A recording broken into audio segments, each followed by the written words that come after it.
আজ আলোচনা করব তাপগতিবিদ্যার প্রথম সূত্র এবং শূন্যতম সূত্র বা জিরোথ ল। তাপগতিবিদ্যার শূন্যতম সূত্রটি হচ্ছে, যদি কোনো দুটো সিস্টেম বা তন্ত্র এ ও বি ধরি, আলাদা আলাদাভাবে তৃতীয় কোনো একটি তন্ত্র বা সিস্টেমের সঙ্গে তাপীয় সংযোগ থাকে, তবে পূর্বের দুটি এ ও বি নিজেদের মধ্যে তাপীয় সাম্যে থাকবে। যেমন এ আর বি দুটো সিস্টেম, এ সি এর সাথে সাম্যে আছে, বি সি এর সাথে তাপীয় সাম্যে আছে, তাহলে এ ও বি নিজেদের মধ্যে তাপীয় সাম্যে থাকবে। এটাই জিরোথ ল। এটাকে অন্যভাবে বলা যায়, তাপগতিবিদ্যার সমস্ত সিস্টেমে বা তন্ত্রে তাপীয় সাম্যের প্রয়োজনীয় শর্ত হলো সিস্টেম বা তন্ত্রগুলির মধ্যে সমান তাপমাত্রা বজায় থাকা, এদের নিজেদের মধ্যে সমান তাপমাত্রা বজায় থাকা। এবার আসছি তাপগতিবিদ্যার প্রথম সূত্র, ফার্স্ট ল অফ থার্মোডাইনামিক্স। বাহ্যিক কাজ করতে সক্ষম এরূপ কোনো সংস্থাকে যদি তাপ প্রয়োগ করা হয়, তাহলে সংস্থা কর্তৃক শোষিত তাপ ওই সংস্থার অভ্যন্তরীণ শক্তিবৃদ্ধি ও সংস্থা কর্তৃক বাহ্যিক কার্যের সমষ্টির সমান। তাহলে তাপ প্রয়োগে যদি কোনো গ্যাসের প্রসারণ হয়, তাহলে সেক্ষেত্রে মোট যে গৃহীত তাপটা সেটা দুটো কাজ করে, একটা হচ্ছে গ্যাসের প্রসারণ করে বাহ্যিক কাজ, প্লাস তার অভ্যন্তরীণ শক্তি বৃদ্ধি হয়। এটার একটি গাণিতিক রূপ এইভাবে প্রতিস্থাপিত করা যায়।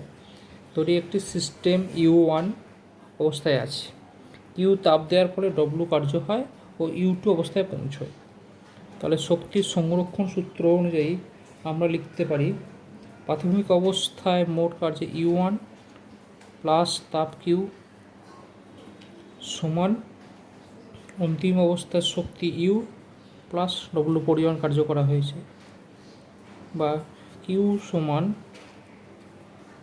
U2 minus U1 plus W, বা ইউ সমান, এটাকে আমরা চেঞ্জ করছি DU প্লাস ডব্লু, DWও বলা যায়। এখানে DU সমান হচ্ছে শক্তির পরিবর্তন,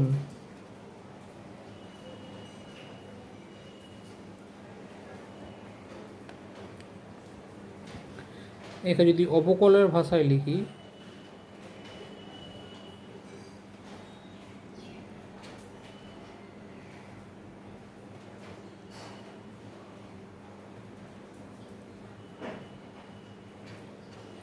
অবকল আকারে লিখতে পাই ডিজেড কিউ মানে চেঞ্জ অফ কিউ সমান DU প্লাস DW। এখন কিউ সমান DU প্লাস ডব্লু, এটাই হচ্ছে প্রথম সূত্রের গাণিতিক রূপ।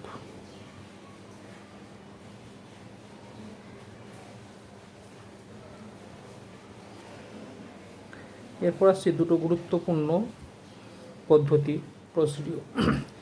এখন হচ্ছে সমষ্ণ প্রক্রিয়া। সমষ্ণ প্রক্রিয়াটা কি? যে প্রক্রিয়ায় কোনো তাপীয় সংস্থার চাপ ও আয়তনের পরিবর্তন ঘটে কিন্তু তাপমাত্রা স্থির থাকবে, সেই প্রক্রিয়াকে সমষ্ণ প্রক্রিয়া বলে, এবং এই যে পরিবর্তন তাকে বলা হয় সমষ্ণ পরিবর্তন। স্বভাবত এই পরিবর্তনের জন্য সিস্টেমকে পারিপার্শ্বিকের সঙ্গে তাপের আদান প্রদান করতে হবে। যেমন একটা গ্যাস সিলিন্ডারে আমি বাড়াচ্ছি, আয়তনটাকে বাড়াচ্ছি, যদি উষ্ণতা স্থির রাখতে হয় তাহলে সে পারিপার্শ্বিক অবস্থা থেকে তাপটাকে শোষণ করবে। সেই জন্য কতগুলো কন্ডিশনের প্রয়োজন। এক নম্বর, সিস্টেমকে ধীরে ধীরে হতে হবে, সময় সাপেক্ষে হতে হবে, এবং যে সিস্টেমটাকে যে পাত্রে রাখতে হবে সেটাকে সুপরিবাহী পাত্রে রাখতে হবে। স্বভাবতই পিভি সমান কে বয়ের সূত্র মেনে চলবে। এর সমষ্ণ লেখটা হবে পি ভার্সেস ভি। যদি আমরা প্লট করি, অনুভূমিক ক্ষেত্রকে ভি আর উল্লম্ব ওয়াই অক্ষকে পি দ্বারা প্রকাশ করি, তাহলে যে যে লেখের নতিটা হবে একটু ঢালযুক্ত হবে, খাড়াটা কম হবে। এরপর আসছে রুদ্ধতাপ প্রক্রিয়া। যে প্রক্রিয়ায় কোনো তাপীয় সংস্থার চাপ ও আয়তনে পরিবর্তন হয় কিন্তু পরিবর্তনের সময় বস্তুটি তার পারিপার্শ্বিকের সঙ্গে তাপের আদান প্রদান করে না, তাকে রুদ্ধতাপ প্রক্রিয়া বলে। অর্থাৎ একটা সিস্টেমের আন্ডারে যদি আমি গ্যাসটাকে প্রসারণ করে ফেলি, তখন বাইরে থেকে তাপ না নেওয়ার ফলে কী হবে, বস্তুর উষ্ণতাটা কমে যাবে। ঠিক গ্যাস থেকে যদি সংকোচন করি তাহলে সিস্টেমের মধ্যে গতিশক্তিটা বাড়বে, ফলে উষ্ণতা বেড়ে যাবে। তাহলে এর বৈশিষ্ট্যগুলি হলো তাপের আদান প্রদান না হওয়ার সঙ্গে গ্যাসের সংক্রমণ, এবার এই সিস্টেমটাকে যখন প্রসারিত এই সিস্টেম সংকোচন করছি তখন উষ্ণতা বাড়বে আর প্রসারণে উষ্ণতা কমবে।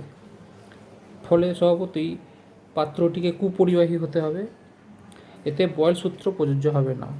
তখন PV to the power gamma, যেখানে গামা হচ্ছে CP/CV, দুটি গ্যাসের আপেক্ষিক তাপের অনুপাত, সেটা সমান ধ্রুবক হবে। এই রুদ্ধতাপের লেখগুলো আগের লেখের তুলনায় প্রচণ্ড খাড়া হবে, মানে নতি খুব বেশি হবে। অনুভূমিককে ভি আর উল্লম্বকে পি দ্বারা প্রকাশ করবে। সুতরাং এই দুটি প্রক্রিয়ার সাহায্যে আমরা থার্মোডাইনামিক্সের প্রথম লকে ব্যাখ্যা করতে পারব।